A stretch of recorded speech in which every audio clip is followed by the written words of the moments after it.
Chers internautes, ravi de vous retrouver encore une fois dans votre plateforme immobilière Cœur City, mais aussi dans votre rubrique Les Minutes Immobilières, dans laquelle nous allons parler de l'essentiel de l'immobilier et du foncier au Sénégal. Aujourd'hui, nous avons comme thème les bâtiments menaçants de ruines. Nous avons comme invité M. Momar Ndiaye, qui est un urbaniste et un aménagiste du territoire. M. Ndiaye, tout d'abord, nous vous saluons et nous laissons le soin de saluer nos internautes. Bon, je vous salue, M. Tal, et je salue tous vos téléspectateurs. Je suis très ravi de vous accueillir ici et je suis prêt à répondre à vos questions. Voilà. Merci beaucoup, M. Ndiaye. Vous avez entendu un peu le thème, je l'ai dit tout à l'heure, c'est-à-dire les bâtiments menaçants de ruine ou bien l'effondrement même des bâtiments. Donc, quelle est la cause principale donc, de ces effondrements que nous constatons un peu plus à Dakar? Voilà, donc les effondrements ou bien les bâtiments menaçants en ruine au niveau des centres urbains trouvent leur explication sur plusieurs... les causes peuvent être multiples. D'abord, il y a l'aspect juridique, le cadre juridique, parce qu'aujourd'hui, l'autorisation de construire telle qu'elle est délivrée au Sénégal ne garantit aucunement la qualité vitale des ouvrages, parce que cette autorisation permet seulement de garantir la qualité et le respect des normes d'urbanisme et d'hygiène des bâtiments. Maintenant aussi, il n'y a que les populations, à travers leur construction, des fois ne prennent pas en compte les règles qui sont édictées pour une bonne construction. Par exemple, tu vois une personne qui fait son bâtiment ou bien qui réhabilite son bâtiment, mais malheureusement ne dispose pas de plan béton armé. Alors que le plan béton armé est fondamental pour garantir la sécurité des bâtiments. Maintenant aussi, tu vois une personne qui construit sa maison et le confie à un tâcheron ou bien à un entrepreneur entre guillemets, alors que ces gens-là n'ont pas l'habilité de construire. Voilà, donc les causes peuvent être multiples comme je l'ai dit, et d'abord il y a, comme je l'ai dit tantôt, le cadre juridique qui est défaillant, mais aussi peuvent être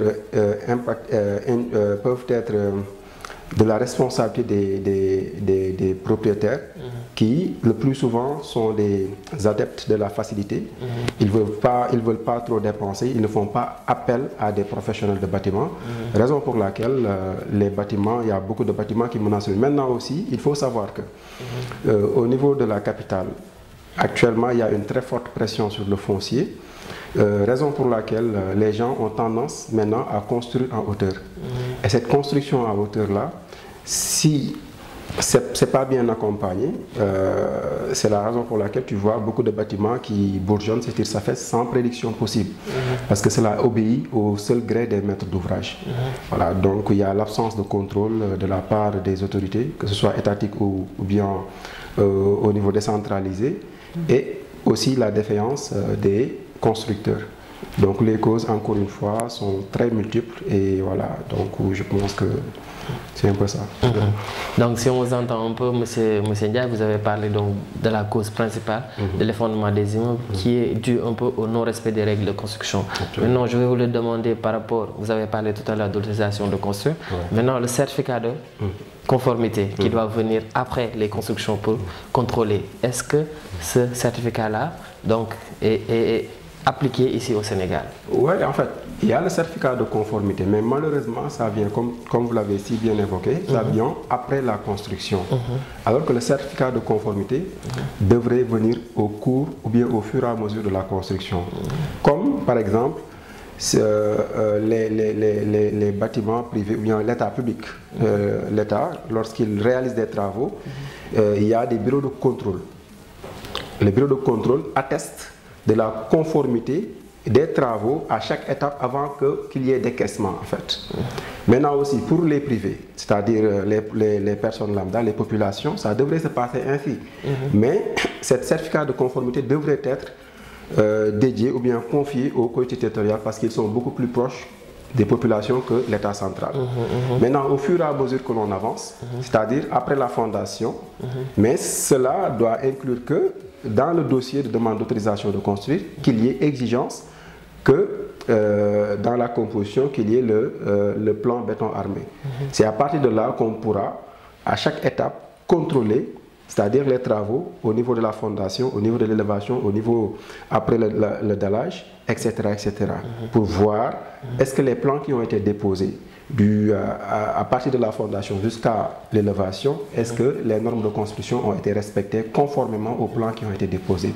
Mais malheureusement, comme vous l'avez si bien évoqué, le certificat de conformité est délivré après les constructions sous la demande, du maître d'ouvrage. Voilà. Donc si on vous entend bien par rapport aussi au contrôle, donc le contrôle aussi manque par rapport aux bâtiments. C'est pourquoi nous constatons de plus en plus au Sénégal donc des bâtiments qui s'effondrent ou bien des bâtiments qui menacent de ruine. Maintenant je vais rester là un peu par rapport au responsable. Qui est responsable quand on voit une maison qui est en ruine? Donc c'est le propriétaire ou bien ce sont les autorités qui sont responsables?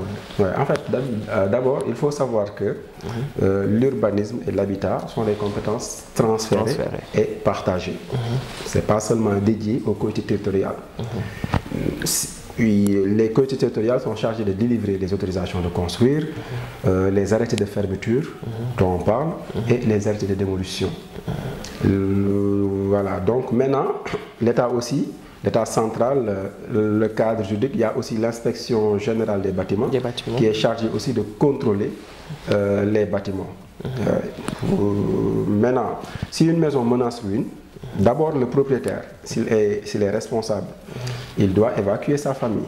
C'est ça qui est dans l'ordre normal des choses.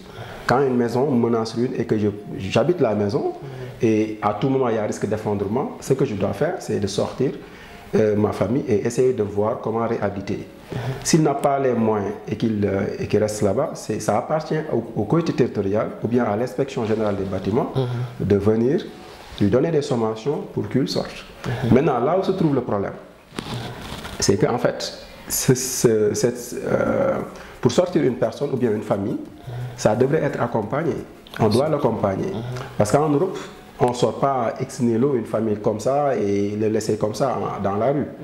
Si tu veux protéger la personne, il faudrait aussi l'accompagner. S'il n'a pas les moyens, nous, ce que nous recommandons, c'est qu'il y ait une sorte de partenariat public-privé. C'est-à-dire les collectivités territoriales peuvent en partie, ou bien l'État peut en partie financer la réhabilitation de l'immeuble et le mettre sous location, c'est-à-dire mettre un niveau supérieur où l'État pourra le mettre en location ou loger des personnes qui sont pendant une durée déterminée, pour... Bon, il y a plusieurs sortes de partenariats entre le propriétaire qui peuvent se faire entre le propriétaire et l'État ou bien les collectivités territoriales. Mais vouloir sortir ou bien donner une autorisation, un arrêté de fermeture ou bien un arrêté de démolition alors qu'on n'accompagne pas le propriétaire, ça devient problématique. Raison pour laquelle beaucoup de maisons qui menacent ruine finissent par s'effondrer au détriment des propriétaires et de leur famille. Il faudrait qu'il y ait une véritable prise en charge des populations sur ce côté-là. Sur ce côté-là. Donc c'est vraiment un problème, donc les bâtiments menaçants de ruine, mais vous avez donné un début de solution par rapport aux collectivités locales. Absolument. Maintenant, ma question c'est, est-ce que les collectivités locales ont-ils les moyens donc, pour accompagner donc, les occupants des bâtiments menaçants de ruine? Effectivement, ils ont les moyens. Moi, en fait, même... bon, la question des moyens des collectivités territoriales, certes, c'est problématique parce qu'en fait, moi, par exemple, je suis très contre qu'on distribue des moutons de Tabaski, etc. Bon, il y a des parce que, par exemple, l'urbanisme et l'habitat, si on regarde, par exemple, le plan d'investissement communal au niveau de la commune des Parcelles Assainies, on avait dégagé 28 activités prioritaires. Sur les 28 activités prioritaires, le respect des normes de construction occupait la 19e place avec un score de 0. C'est-à-dire ça n'était pas une priorité pour la commune. C'est-à-dire la sécurité des personnes et des biens n'est pas une priorité pour la commune. Parce que chaque commune décline un plan d'investissement communal ou bien un plan local de développement. Maintenant, à travers ce plan, ils ont des priorités. Ils disent que pour le quinquennat, on doit réaliser ceci, on doit réaliser cela, etc. etc. Et on pondère cela. Mais malheureusement, au niveau communal, je l'ai dit tantôt, sur les rapports de la DPC, c'est-à-dire la Direction de la protection civile, sur les 225 effondrements qui étaient répertoriés en 2015, la commune des Parcelles Assainies avait le plus grand nombre d'immeubles qui se sont effondrés. Voilà. Maintenant, donc ça devrait être une priorité pour le conseil municipal en place, mais malheureusement, ce n'est pas une priorité. Donc les dépenses sont orientées ailleurs. Voilà.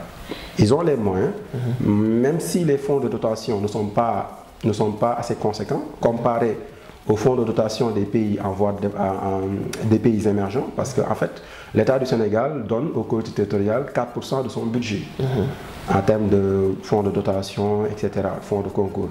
Alors que les pays qui se disent émergents donnent jusqu'à 50% de leur budget aux collectivités territoriales. Donc, certes, les collectivités territoriales devraient être appuyées financièrement par l'État, mais aussi c'est à eux d'inventer des mécanismes pour financer ou bien pour prendre en charge leurs préoccupations au sein de leur commune. Et il y a plusieurs mécanismes qui peuvent être activés. D'abord, la rationalisation des dépenses. Pourquoi ne pas au sein de l'arrondissement, parce que il y a l'arrondissement et la commune. L'arrondissement, ça regroupe 4 communes. C'est-à-dire la commune de Cambérène, la commune de Grand-Yoff, la commune des Parcelles Assainies et la commune de Patte d'Oie. Pourquoi ne pas mettre en place, à travers l'intercommunalité de services, un service qui va s'occuper de ces questions-là. Mais si chaque commune veut avoir ses propres services, alors qu'ils prétendent qu'ils n'ont pas les moyens, ça c'est problématique. Ils peuvent avoir un seul service qui se chargera de gérer toutes les questions liées à l'urbanisme et l'habitat. Voilà. Cela va d'abord rationaliser les dépenses, mais aussi cela va rationaliser parce qu'on ne va pas recruter un nombre pléthorique d'agents qui sont là et à ne rien faire. Bien, voilà. Donc tout cela, moi je pense qu'on peut le régler à travers l'intercommunalité. La question des moyens peuvent être réglés à travers l'intercommunalité de services. Et que aussi qu'on dépense sur des priorités. Les collectivités territoriales, malheureusement, leurs dépenses, moi, des fois, je les taquine en leur disant qu'on devait seulement les déléguer la compétence de l'action sociale, se limite à l'action sociale, c'est-à-dire de distribuer des denrées, etc. Alors que il y a plusieurs, comment dirais-je, exigences qui sont beaucoup plus prégnantes que la distribution de denrées, etc. Moi aussi, je trouve aussi qu'il y a un problème de ressources humaines. Parce que si on prend les collectivités locales aussi, est-ce que les directions donc, qui se concentrent sur l'urbanisme, est-ce qu'il y a des personnes qui sont qualifiées donc, pour faire ce genre de travail aussi? Je me demande aussi ça. Absolument, parce que nous, l'étude que nous avons faite, la commune des Parcelles Assainies, par exemple, ne dispose pas d'ingénieurs en génie civil, ni de techniciens supérieurs en génie civil. Et c'est problématique de vouloir gérer des compétences transférées, sans pour autant, comme l'urbanisme et l'habitat, qui sont des choses très sérieuses, sans pour autant avoir des compétences là-dessus. Voilà, maintenant, cela pose, c'est une véritable problématique, comme vous l'avez dit. La question des ressources humaines, de qualité, c'est une véritable, mais aussi en quantité suffisante. Ils n'ont pas de ressources humaines de qualité, mais ils n'ont pas aussi de ressources humaines pouvant leur permettre de faire des contrôles au niveau de la commune sur les travaux en cours de réalisation. Voilà. Donc, M. Ndiaye, c'est un problème aussi par rapport aux ressources humaines. Mais si je vais faire un focus par rapport à la ville de Parcelles Assainies. Donc, tout à l'heure, vous parlez de Parcelles Assainies, que vous disiez que c'est une ville qui est beaucoup plus touchée par rapport à ces effondrements d'immeubles. C'est quoi le problème? Parce que si on prend Parcelles Assainies, Parcelles Assainies n'est pas beaucoup plus ancienne que Pikine, par exemple, ou bien n'est pas beaucoup plus ancienne que Médina. Mais pourquoi le problème ici se pose ici, au niveau de Parcelles Assainies? Les problèmes, bon, d'abord, c'est lié à deux orgues. En fait, parce que Parcelles Assainies aussi, il faut rappeler que c'est l'une des plus grandes agglomérations du département de Dakar, avec plus de 200 000 habitants. Comme je l'avais énuméré tantôt, actuellement, il n'y a plus d'espace au niveau de la commune. Maintenant, les gens ont tendance à construire en hauteur. Du fait voilà, de l'augmentation de la population et aussi du fait de la demande, parce que ici la location, ça marche, l'aspect commercial. Maintenant, les gens ont tendance à réhabiliter leur immeuble. Maintenant, à partir de ces réhabilitations-là, comme je l'ai dit tantôt, l'exigence de respect des normes de construction n'est pas pris en compte. Surtout. Alors que nous sommes dans une zone où il y a, comment dirais-je, la brise maritime. Voilà, la brise maritime. Et cela demande encore une fois beaucoup plus d'exigences que ceux qui construisent ailleurs. Voilà, donc parce que nous sommes dans une zone marine et il y a beaucoup plus d'exigences en termes de construction dans les zones marines que dans les autres milieux. Maintenant, malheureusement, nous, l'étude que nous avons faite, il y a des défaillances dans le contrôle et même dans la réalisation et dans le choix des entreprises qui doivent exécuter les travaux, parce que les gens ont tendance à confier leurs travaux à des tâcherons et à des soi-disant entrepreneurs, alors que tout cela doit être revu, parce que nous aussi, ce que nous recommandons à l'État, qu'on définit réellement le statut de l'entrepreneur, parce que la libéralisation du secteur aussi a faciliter l'intégration d'opérateurs économiques sans une expertise préalable pour prendre en charge ces questions-là. C'est-à-dire, on ne peut pas venir ex nihilo se réclamer être un entrepreneur. Aussi, j'ai oublié, il y a l'aspect étanchéité. Voilà, donc malheureusement, cette phase qui est très importante dans la réalisation, bien dans les travaux, n'est pas prise en compte par les propriétaires. Parce qu'ici, ce qu'on a constaté au niveau de la commune des Parcelles Assainies, les effondrements sont localisés à partir des balcons et des dalles. Et ces zones-là sont des zones qui doivent être protégées, imperméabilisées. Mais malheureusement, les propriétaires ne prennent pas en compte cette partie qui est très importante dans la construction. Raison pour laquelle il y a beaucoup d'effondrements au niveau de la commune. Et ces effondrements, encore une fois, sont répertoriés à travers les dalles et les balcons. Les balcons. Donc, ces gens, on vous comprend bien. Donc, c'est un problème. Mais je vais terminer par là. Si on veut éviter tout simplement les effondrements de bâtiments, c'est revoir exactement donc, la qualité de la construction. Je pense que c'est ça qu'on doit revoir pour exactement éviter les maisons en ruine ou bien les maisons qui s'effondrent. Donc c'est la qualité de la construction qu'il faut vraiment remédier sur ça. Ouais, une partie oui, c'est la qualité de la construction. L'autre partie aussi c'est le cadre juridique qui est obsolète, qu'on doit redéfinir. Parce que comme je l'ai dit tantôt, l'autorisation de construire telle qu'elle est délivrée ici au Sénégal ne garantit pas la qualité vitale de l'ouvrage. C'est-à-dire, ça permet seulement de voir si on respecte les normes d'urbanisme. Est-ce que tu as l'espacement entre les chambres, le patio, est-ce que ça c'est 2,5 cm, etc. Est-ce que le coefficient d'occupation du sol, est-ce que tu l'as respecté, etc.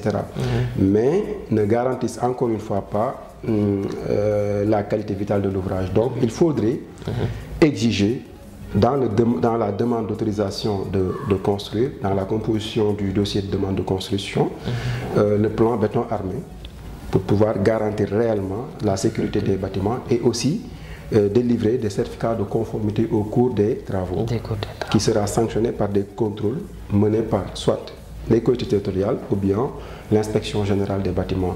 Mais aussi, il faudrait que les propriétaires puissent comprendre que l'étanchéité est une phase fondamentale à ne pas négliger et qu'ils doivent prendre ça en compte aussi. Il faudrait que l'on définisse encore une fois le statut de l'entrepreneur. Voilà. Donc, parce qu'au Sénégal, on a libéralisé ce secteur-là, raison pour laquelle un barne-barne ou bien un profane peut venir se réclamer entrepreneur et voilà, donc faire ce qu'il veut sans qu'il y ait aucun contrôle. Maintenant, si on définit le statut de l'entrepreneur et que l'État ou bien les collectivités territoriales accompagnent le propriétaire bailleur, ou bien le propriétaire dans la phase de sa réalisation de son immeuble, là on pourra limiter les dégâts. Voilà, donc en grosso modo c'est ça. C'est ça. Voilà. Donc merci beaucoup Monsieur Ndiaye. Donc si on vous comprend bien par rapport au bâtiment, il faudra tout simplement régulariser. Donc donner aux bâtiments ceux qui sont des experts en bâtiment pour qu'ils puissent construire. Donc ça, donc c'est quelque chose de primordial pour pouvoir éviter ce qu'est donc les effondrements ou bien les maisons en ruine. janvier. Absolument. Donc, Monsieur Ndiaye, nous arrivons au terme de l'émission. Nous vous donnons la parole donc, pour passer vos derniers mots et nous allons clôturer. Donc, c'est moi qui vous remercie, M. Tal.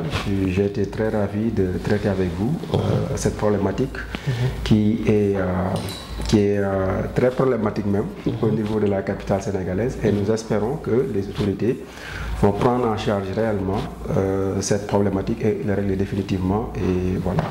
Donc, je vous remercie. Merci beaucoup, Monsieur Ndiaye. Nous étions avec M. Momar Ndiaye, qui est un aménagiste, mais aussi un expert en urbanisme. Nous avons parlé un peu des maisons menaçant de ruine, mais aussi des effondrements que nous constatons un peu partout aujourd'hui à Dakar et au Sénégal, en grosso modo. Donc, c'était tout pour aujourd'hui. Nous vous donnons rendez-vous la semaine prochaine sur un autre numéro dans votre plateforme immobilière CarCity.